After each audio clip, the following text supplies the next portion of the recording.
Hi everyone, welcome to the Art to Mommy channel. Today we're going to be talking about the topic of listening, kids and listening. It's a big topic with a lot of information, so I'm trying to keep it somewhat organized. We're going to be discussing three different things: big picture, the ask, and follow through, just to keep this somewhat structured and organized. There's a lot of helpful information out there on kids and listening, but I'm going to share in particular things that have worked for my family, in our experience, things that we've been successful. Right, so starting with number one, the big picture. I'm talking about needs here. Are their needs being met? Like, are they getting adequate sleep, nutrition, physical activity? All of these things can impact the child's ability to execute, follow instructions, hear them clearly, and execute, right? So the first thing you really want to think about, if they haven't been listening a lot lately, are they getting sufficient sleep? How's their nutrition? Has there been a lot of sugar, a lot of junk food? Are they getting enough fruit, vegetables, fiber, protein, enough water? Are they staying hydrated? Things like that. And physical activity. A lot of the time, maybe kids are just kind of dysregulated, and so they have a hard time listening because they're just, their minds are really active and they need to get that energy out somehow. So one thing that's really helped a lot in the household is making sure my son gets sufficient outside time, playtime. When we were in Chicago, it was definitely more difficult because of the snowstorms, but we still took hikes in the snow whenever we could if it wasn't too cold out. And we got like a little mini $50 trampoline. It helped a lot to help him get the energy out during long winters. So just keeping in mind that getting enough sufficient physical activity, getting the energy out to channel it properly, can also play a factor in a child's ability to listen, execute, cooperate, etc. The two last things are emotional bank account and what's their power level. Are they feeling powerful? Are they feeling independent lately? A lot of what we're going to talk about today kind of relate to those two things. Emotional bank account, if you are unfamiliar with the term, basically, have they been maybe like shut down a lot? Has their feelings been dismissed a lot? Have they not been able to spend time with you? What's their, what's their emotional bank looking like? If it's kind of low, like if you've been working a lot of overtime lately, if you haven't been able to spend time with them, if maybe they've been scolded a lot lately, then that means their emotional bank account is probably a little bit low. So we got to fill that up again, because they're probably not in the best state of mind. So yes, that helps our family a lot, being intentional about the emotional bank account and making sure our kiddo feels empowered, independent. He's able to function autonomously as often as possible. All of these things make a difference. So number two, the ask. Here, the big thing that's made a difference in our family when it comes to listening, following instructions or whatnot, we had to change our language and delivery. These two things made a huge difference in how our kiddo receives information, how cooperative he is. If you've been nagging a lot lately, okay, if there's been a lot of negative language, experts say that it's like I think it's called the 80-20 rule, that if the majority of the time it's no's, don'ts, nagging, barking demands, it's most likely the things you're saying are going in one ear and out the other. Because if that's what the child is hearing 90% of the day or 80% of the day or whatever, it just kind of becomes empty, meaningless, right? So a lot of the time when you're changing your language from the no's and the don'ts and the nagging, you're making a shift to more empowering language. And instead of stop language, we're going to be using start language. So for example, if you say stop, stop being sore off with the dog or whatever, you could just say instead, gentle hands. We're using gentle hands with the dog, please. And then you can just model what that looks like. So again, I'm gonna just write this down. So it's the 80-20 rule, right? So there's like that negative, no, don't, stop language, right? We want to flip this to the 20% range and use yes language, start language, and empowering with choices. So I'm going to go into this more, but basically the idea is if you can get the negative language to under 20% and the majority of your language is positive language, it increases the child receiving the information and increases cooperation, listening, compliance, whatever it may be. Oh, in addition to this 80-20 rule, also make eye contact. Maybe you're using too many words. You want to use as few words as possible. And you want to get on their level instead of like looking down on them, trying to get on your knees. You're equal, you know, eye to eye. Hollering from the other room, it used to be a bad habit of mine. I still do it sometimes, I forget, but it's, you know, it's just going to end up agitating you because they're likely not going to hear you. You have to repeat yourself. So the best thing to do, I know it's hard sometimes to avoid it, but if you can, try to get in front of them and so that they can hear exactly what you need them to do. Kids definitely need to know what no means. They need to know what no means. Don't. All these words are important, but again, the idea is getting to down 20% so that they can really hear what you're saying and receive the information. So another example I can give is, no, don't run, don't run. A lot of the time for kids, their minds are still developing, right? They can only take in so much information, and sometimes it's just a lot. Like when they're really busy and they're active and they're super excited, something as simple as don't run can be complex, right? Because, okay, my mom, and depending on their age too, my parents want me to not run, so what should I do instead? Instead of making them do double the work and double the thinking, just go straight to walking feet, please, walking feet, making the eye contact, walking feet. They know exactly what you need to do, what you're asking them to do. Instead of, no, don't run. It's, again, double the processing. They don't want me to run. What do I need to do instead? So that's the no and don't language that you want to flip to more simple, yes, positive, and start language. And again, I know that sometimes you want to explain in the moment, but if it's a lot of information, it's better to hold off until later. Like instead of giving a long spiel about how you're hurting your brother, XYZ, it could be keep your hands to yourself, please. Keep your hands to yourself instead of don't touch your brother or stop teasing him. Don't do this. Keep your, you know, and then you can explain later when they're in a more optimal position to receive the information you're about to that you want to give them. If you're trying to get them to do something specific, you can sometimes save the lesson for later, so you can give them the clear instruction so they can execute what you need them to do in that moment. Another example, like please stop talking and pay attention. I'm reading you something, or whatever it may be. Again, as few words as possible. Listening ears, please. Listening ears. Listening ears. You can play with your ears. You can, you know, flap your ear. Listening ears, please. Fewer words, getting straight to the point. And a lot of how you're reframing the ask, reframing your language and your delivery is you're delivering with compassion, with empathy, instead of just barking orders, you know, barking out demands, nagging. It's really making that shift, that fundamental shift in how you're speaking to your child. And I was on way end of the other spectrum. So I had to completely change everything. So it's possible. Trust me, if I could do it, anybody could do it. It just takes practice. But it's so worthwhile because I know it takes more work. It's not the quick fixer because you could easily get their cooperation by screaming at them, you know, whooping that ass, whatever. But what we're trying to do here, right, is peaceful, conscious parenting, mindful parenting, right, where we're seeing the child as their equal, as deserving of respect and kindness. So this is the other way. That is not always the fastest way, but it's a method that's really going to make your life easier because they will be more willing to listen. And also it will help cultivate a very strong sense of self-worth for the child, that they're not just being ordered around, but they, you know, they're part of a family, they're part of a team, and they're gonna feel that way once the language expresses that sentiment of compassion and empathy. So that takes me into my next example of like no versus yes language.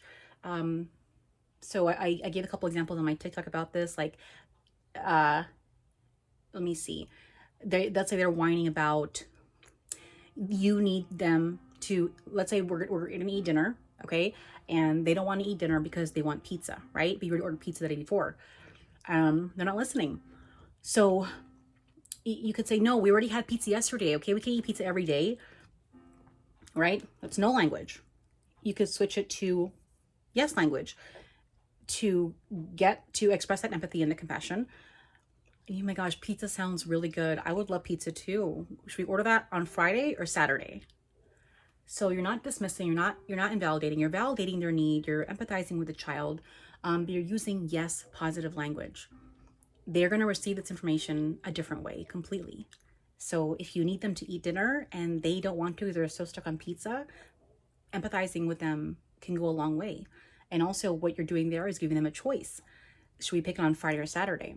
That's the other part of positive language, is empowering the child with choices. So yeah, going back to the big picture, when I was talking about the needs of feeling, children need to feel powerful. They need to feel powerful, safe, secure, and independent.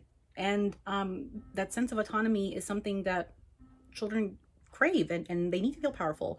So when you're empowering them with choices, right, they will be more likely to hear what you're saying. So instead of, no, you need to sit down right now and eat dinner. We already had pizza yesterday. We're not gonna order pizza again, right? It's just gonna go in one ear with the other, one ear out the other. You know, they're not gonna want to hear you. As opposed to, hey, I really want pizza too. Should we order it on Friday or Saturday? Or let's say it's time to go to bed, okay, and they want to watch TV. They're not listening. You need them to go brush their teeth, get ready for bed. They want to watch more TV. No, it's time for bed. Turn off the TV. No language, right? Negative. How we would make that shift is, okay, do you want to brush your teeth now and get ready for bed now, or in 5 minutes? 5 minutes not going to hurt. If anything, move your nighttime routine up a little bit to allow for that time. So instead of a power struggle, you are allowing time to give an opportunity for them to feel empowered, and that they have a say, and can feel independent in their choices and in their routine for the day.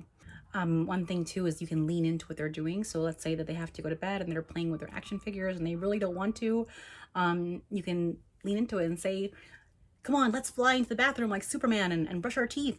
It's getting creative, right? It's also staying curious about what can work.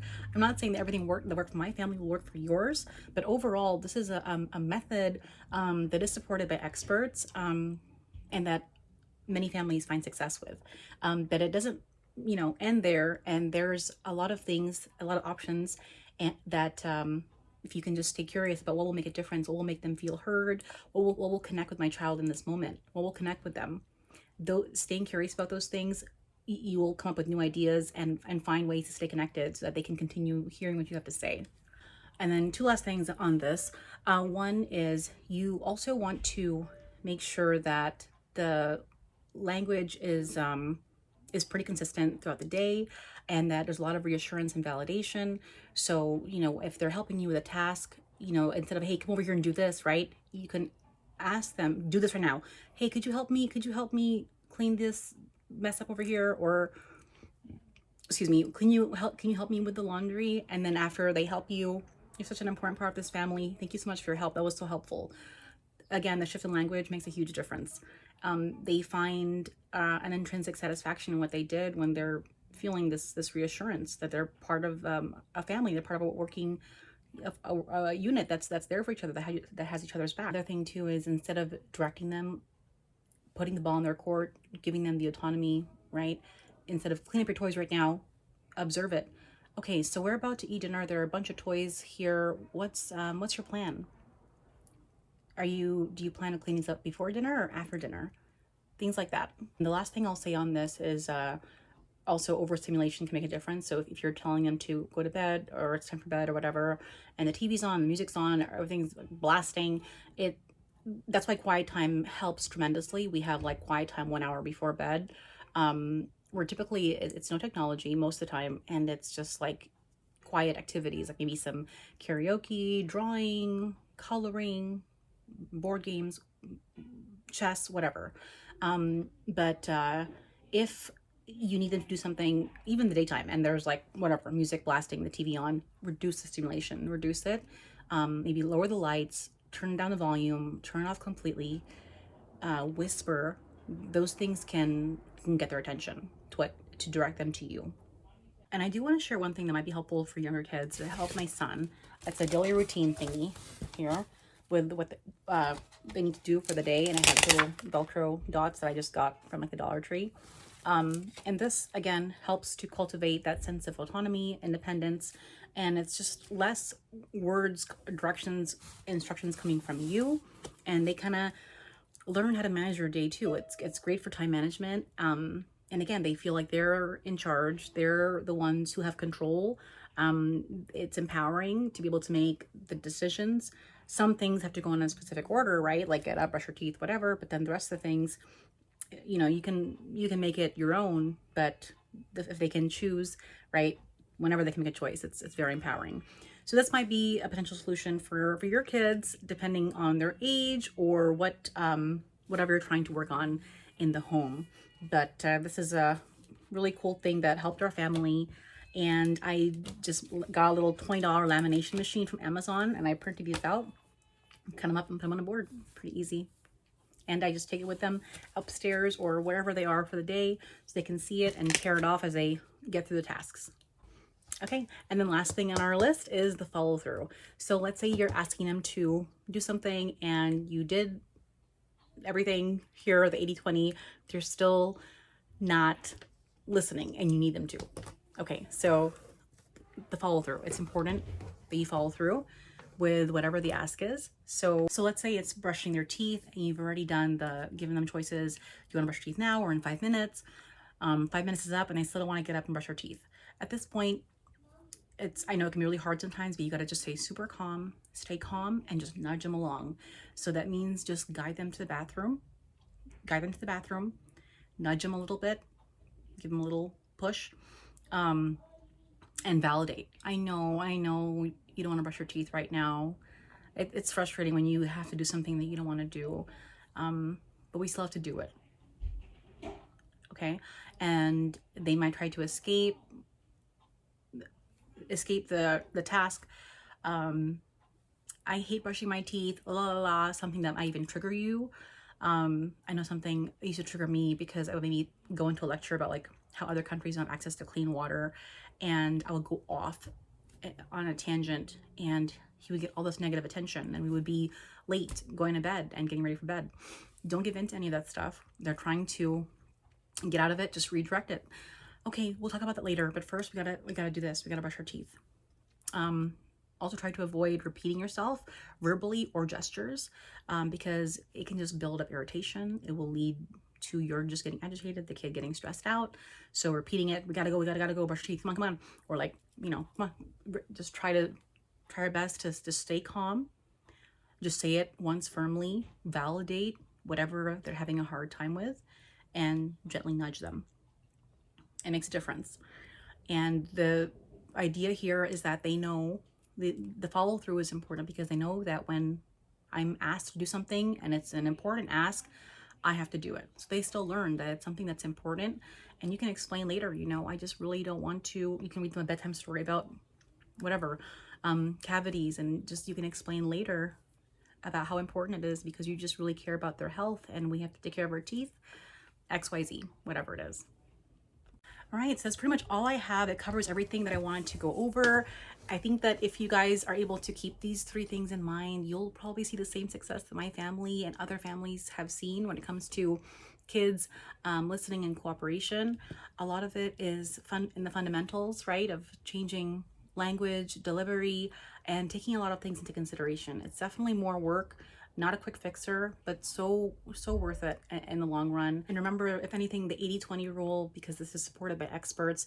And yes, overall, it just is good for their spirit. Your spirit too is changing that negative energy to positive energy. It goes for adults too. It's just a more empowering approach, and it's definitely true that it increases the likelihood of the child really wanting to hear what you have to say, wanting to listen and cooperate. And again, just the framework of compassion, empathy, making them feel like they're part of a team, and instead of a chore, making it just really hitting it home that it's teamwork. Like my son loves to go with me to Dollar Tree and pick out like his own dish brush and things like that. Little things like that can make a huge difference and can go a long way. And that's it. If you found this helpful, please comment below, like this video, share with a friend. And also, if you want to join me in doing the most for growth, be in Maarte. You can find me on Instagram, on TikTok at Maarte Mommy, or you can subscribe here and you can get notified whenever I post new videos. Thanks so much for being here. Take care.